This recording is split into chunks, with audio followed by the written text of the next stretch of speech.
2024 లేదా 25లో డిగ్రీ లేదా బీటెక్ చదివారా? సాఫ్ట్వేర్ జాబ్ కోసం ఎదురు చూస్తున్నారా? అయితే కోడ్ జ్ఞాన్ 100 డేస్ కోర్సులో చేరండి, జాబ్ సాధించండి. నమస్కారం, వెల్కమ్ టు సుమన్ టీవీ. నేను మీ యాంకర్ సిరి. సో ప్రస్తుతం మనతో పాటు ఉన్నారు హైకోర్టు అడ్వకేట్ అలగిరి రవీంద్రనాథ్ గారు. అండ్ కొత్తగా ఎవరైనా కూడా వెహికల్ తీసుకోవాలి అనుకునే వాళ్ళకి శుభవార్త అని చెప్పొచ్చు. అండ్ ఇన్ని రోజులు మనము వెహికల్ తీసుకొని రిజిస్ట్రేషన్ చేసుకోవడానికి అదొక పెద్ద ప్రాసెస్, కానీ ఇప్పుడు వెహికల్ రిజిస్ట్రేషన్ కూడా డీలర్ చేతుల మీదుగానే జరుగుతుంది అని అన్నారు. దానికి గల కారణాలు ఏంటి, ఎందుకు ఈ నిర్ణయం తీసుకున్నారు, వీటన్నిటి గురించి క్లియర్గా ఇన్ఫర్మేషన్ ఇవ్వడానికి అలగిరి రవీంద్రనాథ్ గారు ఉన్నారు. అడిగి తెలుసుకునే ప్రయత్నం చేద్దాం. నమస్కారం సార్. నమస్తే అండి సిరి గారు. సో కొత్తగా వాహనాలు తీసుకోవాలి అన్న ఆలోచన ఉన్న వాళ్ళకి ఒక మంచి శుభవార్త అని చెప్పొచ్చు. వెహికల్ తీసుకొని అక్కడ రిజిస్ట్రేషన్ చేసుకునే ఆప్షన్ ని కూడా వాళ్ళు కల్పించడం జరిగింది. దీనికి గల కారణాలు ఏంటి సార్? ఒక విధంగా చెప్పాలంటే మన తెలంగాణలో కొద్దిగా లేటుగా జరిగింది ఈ ప్రాసెస్ అని చెప్పొచ్చు. మనకున్నటువంటి దేశవ్యాప్తంగా ఉన్నటువంటి సెంట్రల్ గవర్నమెంట్ ప్రాజెక్ట్ ఇది. సెంట్రల్ గవర్నమెంట్లో ఉన్నటువంటి మిగిలిన రాష్ట్రాలు, ముఖ్యంగా తమిళనాడు, కేరళ, కర్ణాటక, మధ్యప్రదేశ్, రాజస్థాన్, హర్యానా, పంజాబ్, చండీగఢ్, ఒడిషా, చిన్న చిన్న రాష్ట్రాలు ఇంక్లూడింగ్ కేంద్రపాలిత ప్రాంతాలతో సహా ఇప్పుడు ఏదైతే మనం మాట్లాడుకుంటున్నామో ఈ సేవని ఆల్రెడీ వినియోగించుకుంటున్నారు. తెలంగాణలో కాస్త లేటుగా జరిగింది ప్రాసెస్ అని చెప్తాను. ఈ వాహన్, ఈ సారథి అని 2 పోర్టల్స్ ఉన్నాయి, సెంట్రల్ గవర్నమెంట్ సంబంధించిన పోర్టల్స్. ఈ వాహన్ అనే సేవ ముఖ్యంగా ఇప్పుడు మీరు చెప్పినటువంటి వాహనాల రిజిస్ట్రేషన్స్ కానీ, లేకపోతే డూప్లికేట్ ఆర్సీ తీసుకోవడం ఎలాగా, దీనికి సంబంధించిన వెహికల్ యొక్క రిజిస్ట్రేషన్ సంబంధించినంత కూడా ఈ వాహన్ అనే పోర్టల్లో అప్డేట్ చేసుకోవడం.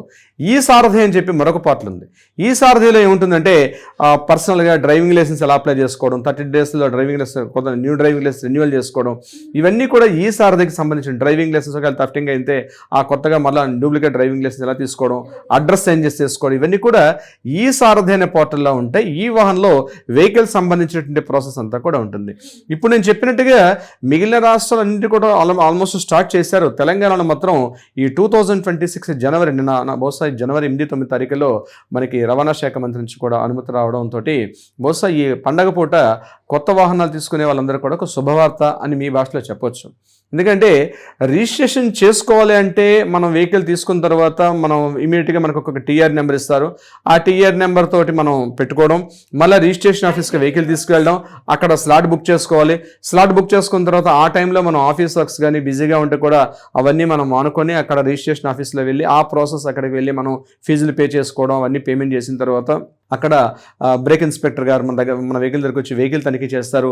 వెహికల్కి ఉన్నటువంటి ఏదైతే చాసిస్ నెంబరు, ఇంజన్ నెంబర్, ఇవన్నీ క్రాస్ చెక్ చేసి ఎవ్రీథింగ్ కరెక్ట్గా ఉన్నాయనుకున్న సమయంలో మనకి ఇమీడియట్గా కూడా ఆర్సీ ఇచ్చే అవకాశం కూడా ఉంటుంది. దానికి సంబంధించి అంటే రిజిస్ట్రేషన్ సర్టిఫికేట్ కూడా మనకి రిజిస్ట్రేషన్ ఆఫీస్లో ఇస్తారు. అయితే ఇప్పటి వరకు మనం చేస్తున్నటువంటి ఈ ప్రాసెస్ ఏదైతే ఉందో, రిజిస్ట్రేషన్ ఆఫీస్లో జరుగుతున్న ప్రాసెస్ ఏదైతే ఉందో, దీని అంతటినీ కూడా ఎక్కడైతే మనం వెహికల్ పర్చేజ్ చేస్తున్నామో, అది 2 వీలర్ అయినా, కార్ అయినా, లైట్ కమర్షియల్ వెహికల్ అయినా, గుర్తుపెట్టుకోండి. ఇక్కడ కేవలం మళ్ళీ డౌట్ వస్తుంది, సార్ ఓన్లీ డొమెస్టిక్ వెహికల్స్ అయినా, కమర్షియల్ వెహికల్స్ కాదంటే లైట్ కమర్షియల్ వెహికల్స్ అంటే చిన్న చిన్న వ్యాన్స్ కానీ, మెటడర్ వ్యాన్స్ అంటాం, చిన్న చిన్న వ్యాన్స్, ట్రాలీ ఆటోస్, ఇవన్నీ కూడా డీలర్ దగ్గరే రిజిస్ట్రేషన్ అయ్యే విధంగా ఈ పోర్టల్ని అప్డేట్ చేయడం కూడా జరిగింది.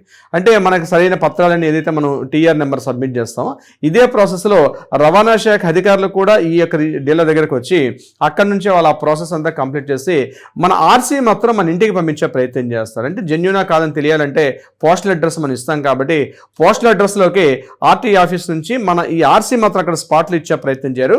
అది డెఫినెట్గా ఇండియన్ పోస్ట్ ఆఫీస్ నుంచి మన పోస్టల్ డిపార్ట్మెంట్ త్రూగా మనకి రిజిస్ట్రేషన్ ఆఫీస్కి అంటే మన ఇంటి అడ్రస్కి అయితే వచ్చే అవకాశం ఉంటుంది.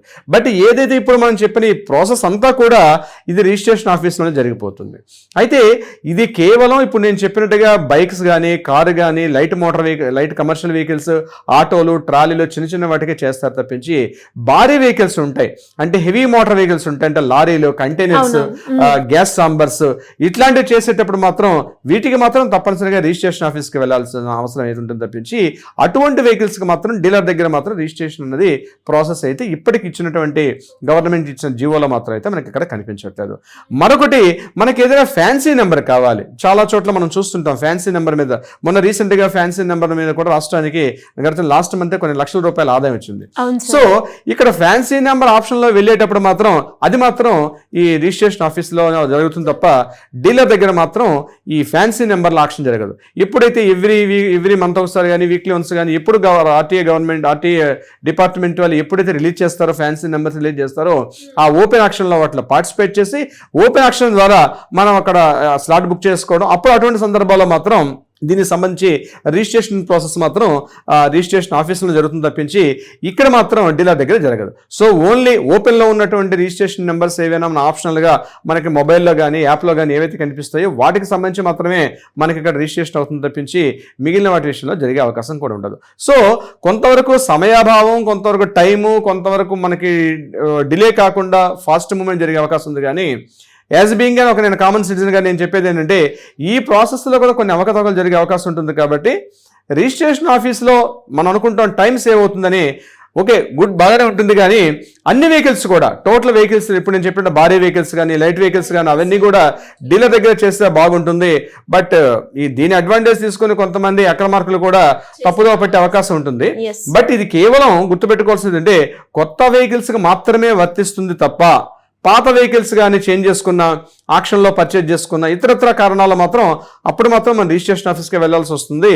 కేవలం కొత్త వెహికల్స్ ఏదర్ బైక్ కానీ ఈవీ వెహికల్ అయినా డీజిల్ వెహికల్ కానీ పెట్రోల్ వెహికల్ కానీ కారు కానీ బైక్ కానీ లైట్ వెహికల్స్ అన్నీ కూడా ఇక్కడ కొత్త వెహికల్స్ మాత్రమే. ఈ క్లాస్ ఇప్పుడు పెట్టింది it's only for the new vehicles. Already పాత వెహికల్స్ మనం వేరే వాళ్ళకి అమ్మినా లేదా ట్రాన్సాక్షన్ చేస్తున్నా ఇవన్నీ మళ్ళీ రిజిస్ట్రేషన్ ఆఫీస్కి వెళ్ళాలి తప్పించి కేవలం కొత్త వెహికల్స్గా మాత్రమే ఈ వెసులుబాటు ఇవ్వడం జరిగింది. సో కొత్త వెహికల్స్ పర్చేజ్ చేసుకునేటప్పుడు ఇది చాలా హ్యాపీగా ఉంటుంది, ఎందుకంటే డీలర్ దగ్గర రిజిస్ట్రేషన్ కూడా అయిపోతుంది అనే విషయం మీద.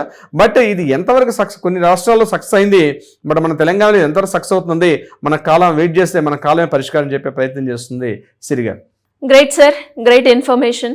అండ్ స్టిల్ ఇంకా ఎవరికైనా కూడా లీగల్ పరంగా రకరకాల ఇష్యూస్ అయితే ఫేస్ చేస్తూ ఉంటారు. ఫ్యామిలీ పరంగా, ప్రాపర్టీ రిలేటెడ్గా ఇష్యూస్, డివోర్స్కి సంబంధించి ఇలా ఏ కేసు అయినా కూడా లీగల్ పరంగా ముందుకెళ్ళాలి అనుకునే వాళ్ళు మిమ్మల్ని అప్రోచ్ అయ్యే ఛాన్స్ ఉందంటారా సార్? తప్పనిసరిగా సిరి గారు. లీగల్గా ఎటువంటి సమస్యల్లో మీరున్నా, వాటికి సలహా సూచనలు కావాలన్నా, లేదా కోర్టులో ఏదైనా వివాదాలు ఉన్నాయి వాటి పరిష్కారం కావాలంటే కూడా కింద స్క్రోల్ అవుతున్న నెంబర్ని కాంటాక్ట్ చేయండి.